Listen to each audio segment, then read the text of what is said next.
সেটা হচ্ছে বাংলাদেশ জিততে পেরেছে কারণ এখানে গামিনী ডি সিলভা ধান ক্ষেত বানিয়েছে। দিন বদলাইছে ভাই, এবং অস্ট্রেলিয়ার বিপক্ষে বাংলাদেশ লাস্ট ম্যাচে পরাজিত হলো। The way Bangladesh played unbelievable. শেষের 5 ওভারে বাংলাদেশ যেভাবে 4 উইকেট নিয়েছে, শরীফুল ইসলাম যেভাবে কামব্যাক করেছেন, অস্ট্রেলিয়ার বিপক্ষে ফাইফার মারা, ফাইফারকে ছাড়িয়ে 6 উইকেট নেওয়া, আমার কাছে মনে হয় যে কোনো ক্রিকেটার তিনি যদি পেসার হন, তিনি যখন থেকে এই পেস বোলিং এবং ন্যাশনাল টিম নিয়ে ভাবনা শুরু করবেন, তার মাথায় এই একটা জিনিস কাজ করবে যে আমি আমার লাইফে, আমার ক্যারিয়ারে, আমার লাইফ টাইমে এই অ্যাচিভমেন্টটা করতে চাই। শরীফুল ইসলাম সেটা করে দেখিয়েছে। বাংলাদেশ অস্ট্রেলিয়া সিরিজ আসলে আমাদেরকে অনেক কিছু দিয়েছে, যেই জিনিসগুলো আসলে দিয়েছে সেই ব্যাপারগুলো একটু আপনাদের সাথে শর্টকাটে আলোচনা করতে চাই। প্রথমে আলোচনা করতে চাই যে নাম্বার 6 ব্যাটার নিয়ে অনেক ডিসকাশন করেছি, কে খেলবে কে খেলবে না। সৌম্য সরকারকে নাম্বার 3-তে নিয়ে নাম্বার 6 বানানোর চেষ্টা করা হয়েছিল একটা সময় তাহিদ হৃদয়কে, সেটা নিয়ে দলের মধ্যে অনেক ধরনের ঝামেলা হয়েছে, এবং পরবর্তী সময়ে মোসাদ্দেক হোসেন সৈকত, এবং সৈকত প্রিমিয়ার লিগের পারফরমেন্সকে অনুবাদ করেছেন মিরপুরের 22 গজে। মোসাদ্দেক সৈকত আমার কাছে মনে হয় বাংলাদেশ অস্ট্রেলিয়া সিরিজের সবচেয়ে বড় পাওয়া। Mosaddek Saikat the way he batted, 157 run 3 ইনিংসে, 2টা 50, একটা 80+ এবং আরেকটা 50+, যে ইনিংসগুলো খেলেছেন, যেই সিচুয়েশনে খেলেছেন, অপরাজিত থেকেছেন, ফিনিশ করেছেন। বাংলাদেশের হয়ে এরকম একজন মিডল অর্ডার অথবা লোয়ার মিডিলে কনসিস্টেন্ট পারফর্মারের দরকার ছিল। এখন মোসাদ্দেক সৈকতের যদি এই কামব্যাকের ডেবু আমরা বলতে পারি, সেটা যদি হতো ওয়েস্ট ইন্ডিজের এগেনস্টে, জিম্বাবুয়ের এগেনস্টে, কিংবা কোন একটা দুর্বল টিমের এগেনস্টে, কিছুটা হলেও কনফিউজ থাকতাম, সবাই কনফিউজ থাকতো যে মোসাদ্দেক সৈকত ভালো দলের বিপক্ষে কি করে, সেটাকে আগে আমরা বিবেচনা করি যে তিনি আসলে কতটুকু ভালো খেলবেন, খারাপ খেলবেন। বাট মোসাদ্দেক করে দেখিয়েছেন অস্ট্রেলিয়ার বিপক্ষে। আবারও বললাম, যে কোনো দল যেভাবে আপনি ট্রিট করেন না কেন, অস্ট্রেলিয়াকে আপনাকে ডানে অথবা বামে আলাদা করে রাখতে হবে, এবং সেই কাজটা করেছেন মোসাদ্দেক হোসেন সৈকত। তার কামব্যাক বাংলাদেশ দলের জন্য মোসাদ্দেক যতটুকু উপকৃত হয়েছে, আমার কাছে মনে হয় team Tigers before the 2027 world cup অনেক অনেক বেশি উপকৃত হয়েছে। সেকেন্ড প্রাপ্তির জায়গা হচ্ছে শরীফুল ইসলাম। দেখুন, শরীফুল সাচ আ বোলার, আমার কাছে মনে হয় most unluckiest player of the national team. তিনি সুযোগ পান তখন যখন কেউ ইনজোর্ড থাকে, শরীফুল সুযোগ পান তখন যখন কারো ওয়ার্কলোড ম্যানেজ করতে হয়, তখন আমার ওই যে একজন রয়েছেন যে কারো পরিবর্তে, সেটা তাসকিন হতে পারে, সেটা মুস্তাফিজ হতে পারে, নাহিদ রানা হতে পারে, যে কারো পরিবর্তে আমি নামিয়ে দিতে পারি, আমার স্ট্যান্ড বাই একজন রয়েছেন শরীফুলের ক্যারেক্টারটা ন্যাশনাল টিমে এমনটাই হয়ে গেছে। আমি কাউকে ব্লেম করছি না, Bangladesh test bowling unit, Bangladesh pace bowling unit, সেটা অন্য 2 ফরম্যাটে হোক, যেভাবে হোক না কেন, খুবই প্রেজেবল কাজ করছে।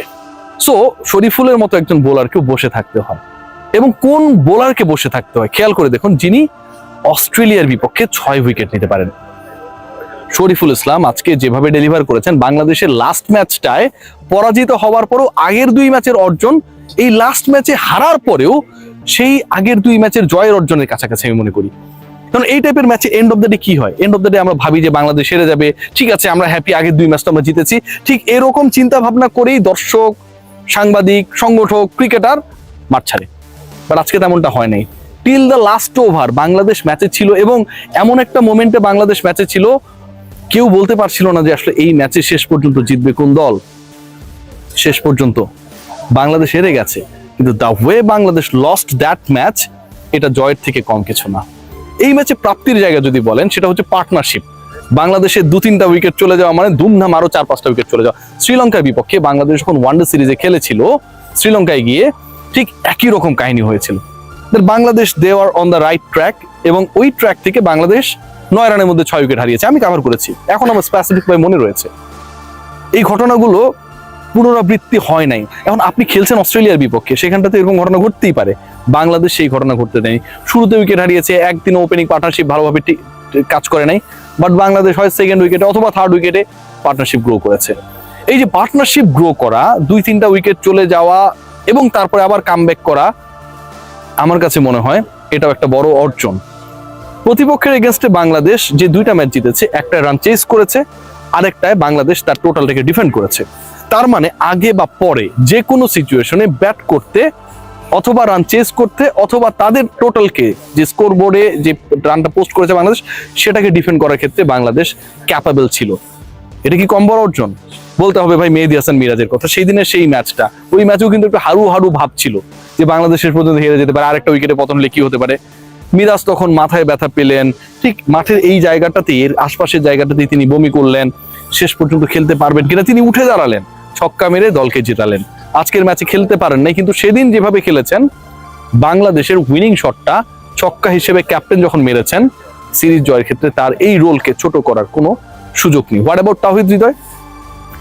বাংলাদেশের এই মুহূর্তের, ওয়ার্ল্ডের এই মুহূর্তে সবচেয়ে কনসিস্টেন্ট ব্যাটারদের একজন। অস্ট্রেলিয়ার বিপক্ষে এই সিরিজে তার প্রতি প্রত্যাশা ছিল sky high, and he did exactly what were our expectations. According to our expectations, Towhid Hridoy he clicked. এবং তাওহিদ হৃদয় 33, 40, আজকে 80+, 100-এর একটা সুযোগ থাকার পরেও তিনি দলের স্বার্থকে প্রাধান্য দিলেন, চেষ্টা করেছেন সেটা হচ্ছে দলের রানটা বাড়ানোর। পার্সোনালি কি হচ্ছে না হচ্ছে সেটা দেখার সুযোগ নেই। এই তাওহিদ হৃদয়, তিনি তো গাড়ি পাবেন। এবং তাওহিদ হৃদয়কে যিনি জন্ম দিয়েছেন, হৃদয়ের মা, গর্ভধারিণী, এই গাড়িতে প্রথম চড়ার, ঘোরার এবং এই গাড়িটা পার্সোনাল করে নেয়ার অধিকারটা আন্টিরই বেশি। হৃদয় সেই কথাটাই জানিয়েছেন, এই গাড়িটা তার মায়ের জন্য। অনেক অনেক দোয়া আন্টির জন্য, হৃদয়ের জন্য, তিনি যেন আরো আরো অনেক বেশি পারফর্ম করতে পারেন। সো ওভারঅল বাংলাদেশের নাহিদ রানা, বাংলাদেশের মুসাদ্দেক সৈকত, বাংলাদেশের নাজমুল শান্ত দুটো ভালো ইনিংস, তাওহিদ হৃদয়ের কনসিস্টেন্সি, শরীফুল ইসলামের এসেই জয় করা, তাসকিন আহমেদের এভরিডে ফার্স্ট ওভারে উইকেট নেয়া, মুস্তাফিজুর রহমানের মোমেন্টাম ক্রিয়েশন, এই সিরিজে বাংলাদেশ যা অর্জন করেছে গত 10 বছরে ওয়ানডেতে কোনো পার্টিকুলার সিরিজে এত বড় অর্জন করেনি। আর সবচেয়ে বড় অর্জনের নাম কি জানেন? আমার পেছনে ঢাকা উইকেট। অনেকটা উইকেটের ধরনটা হচ্ছে ইংল্যান্ড অস্ট্রেলিয়ার মতোই। অস্ট্রেলিয়ানরা এখানটায় এসে বলেছেন যে বাংলাদেশে এরকম উইকেট আমরা এক্সপেক্ট করি নাই, সাবকন্টিনেন্টে এরকম ডিফারেন্ট উইকেট আমরা এক্সপেক্ট করি নাই। বাংলাদেশ দেখিয়েছে যে প্রতিপক্ষকেই তাদের স্ট্রেংথ নিয়ে হারানো সম্ভব। এই এফোর্টটা যখন আমাদের পঞ্চপাণ্ডব ছিল তখনও টিম টাইগার্স দেন নাই। এখন এটা নিয়ে অনেক আলোচনা হতে পারে, ক্রিকেটাররা চায় নাই, ম্যানেজমেন্ট চায় নাই, গামিনী পারে নাই, different discussion. But Bangladesh sporting উইকেটে অস্ট্রেলিয়াকে হারিয়েছে, বিশাল তৃপ্তির ব্যাপার। সবাই ভালো থাকবেন, take great care, good luck to our team.